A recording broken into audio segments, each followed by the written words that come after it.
What's going on, everyone? Today I want to talk about the false narrative that's been going around for probably some years now that R&B is dead. That's far from the truth, and I just want to break down a couple of points of why I feel that R&B is in a great place right now, and just mention a couple of artists because I'm a big fan of R&B music. I feel like even the current day R&B music, it can be very healing, can very therapeutic and calming. So, without further ado, let me just get right into it. Now, the problem is most R&B purists or music purists prefer the times where the themes of the music were more sentimental or there were more live instruments and a lot of times more raw singing ability as opposed to now where our equipment has improved and there's more sound engineering, audio engineering where the voices are modified and there is synthesizer and auto tune, but I don't think that necessarily means that music has died.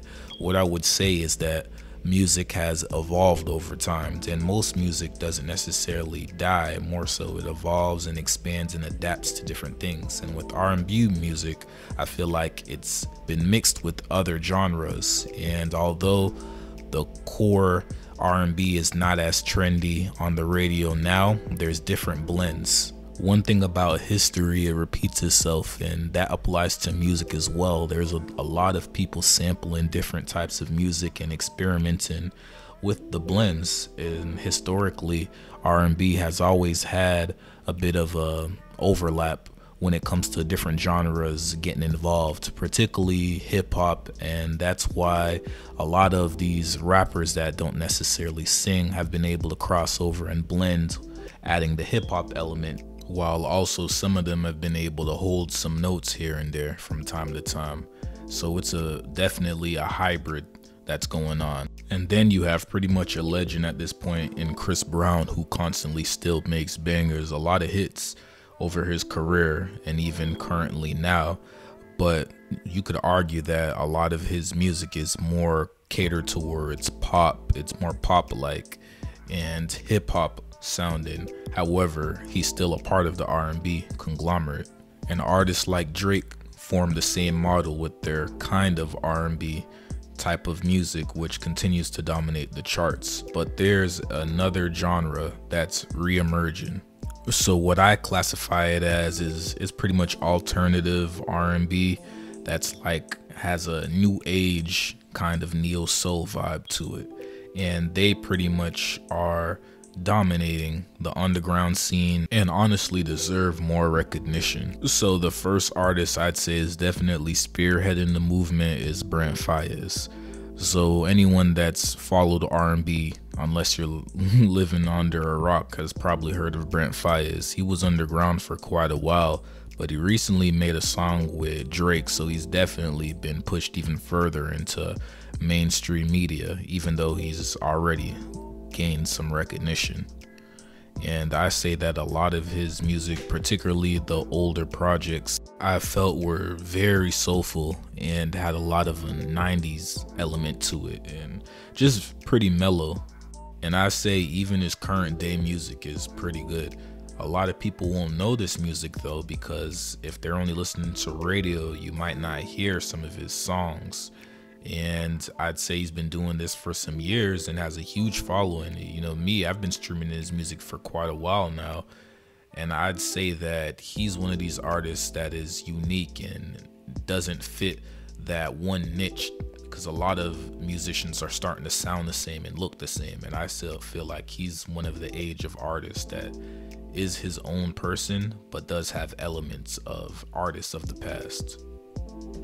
And even with that being said, there's plenty of artists that have neo soul or just alternative R&B or old school vibes immersed into their music if you don't like his type of music, because there's more upbeat stuff like Lucky Day, who's also a great artist. He's an artist based out of New Orleans who's prominent now, particularly on social media, and has a couple of projects that are sonically heaven, like literally peaceful, a vibe, elements of the past, elements of the current day, and I think he's a little bit more old school than Brent, but even listening to a couple of tracks, you'd enjoy it. And if you ever get a chance, check out his Tiny Desk concert. It's on YouTube, where Tiny Desk is where musicians have live performances, and his is goated, one of the greatest I've ever seen.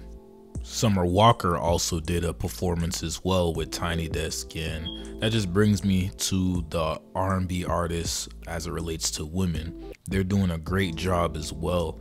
Well, the artists that I look into, her most recent projects have been a little bit more oriented to experimental R&B, rap, but her older projects definitely are quite soulful. Nonetheless, the music is just good overall. Then we have artists that can just sing, like Ari Lennox, got her. She's another artist, is great, and Snow Allegra. The list just goes on and on and on. And then you have platforms like Escape Tracks, which has all types of R&B music and live performances. There's Colors as live performances and different types of artists, not just R&B as well. And then I have one of my personal favorites on Instagram, which is Sleeping on Gems, where they have a lot of throwback and current day music, whether it's mainstream and a lot of underground artists. So of course it's hard to think objectively about this, but I just don't see how R&B can be dead. You know, personally, with the way technology in our society has gone, it's a lot more difficult for R&B to get on the radio. And you know, back in the day when I was in middle school, a little kid, watching the music videos on MTV and all of those different channels, it's not the same like it used to be. But if anything, it gives you more options as the consumer to try to find the different type of music and not be as manipulated by the media, because you have more access. You know, a lot of artists are independent and you can stream, and they have all different types of mediums online where you can listen to their music. I suppose the confusion comes in for most people when they see the Billboard charts or they hear something trending that doesn't necessarily sound R&B. And that doesn't mean that this Peaches song doesn't necessarily sound R&B, but a lot of times a song like this will trend or be charting and it'll be referenced as pop, which once again kind of limits the rise, statistically speaking, of R&B. For example, remember the beginning emergence of Weeknd? No, not this Weeknd, the old Weeknd. Back in 2011, or I believe it was 2011, 2012, when he first released his older projects, it was very somber and a dark alternative type of R&B. However, I felt like he jumped into more up-tempo and pop in order to increase his exposure. But that's just my theory. I think the problem with a lot of artists is they think that they have to label their music something else other than R&B because they're under the impression that it has a ceiling. And that's not the case, because R&B is layered. There's different types and it can cross over to different things while also still being labeled R&B.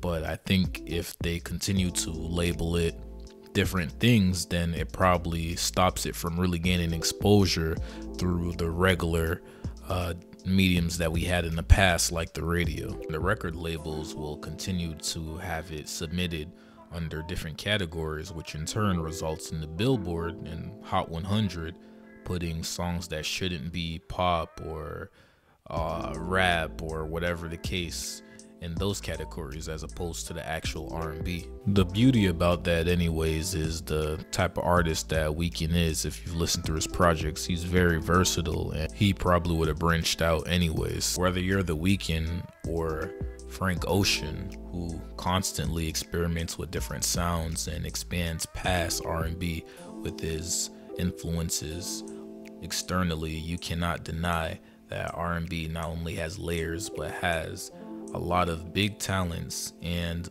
lesser known artists that also are able to explore their sounds and feature with other artists that are not typically associated with R&B. All in all, I really love the direction that R&B is going, and I strongly disagree with the notion that R&B is dying. It's just completely not true.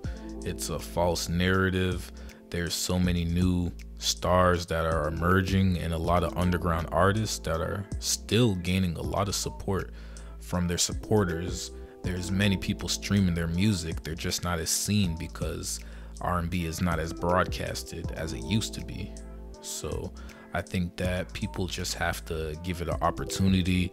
It's one of the most influential, impactful genres in music.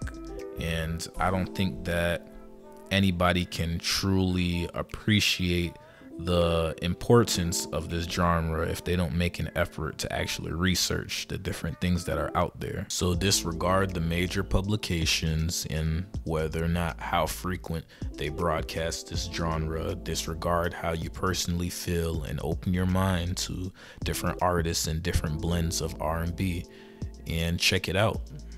R&B is not dead. If you enjoyed this content, please give it a like, comment, subscribe, and share your opinions. Do you think R&B is dead? I appreciate the support in advance. Thank you.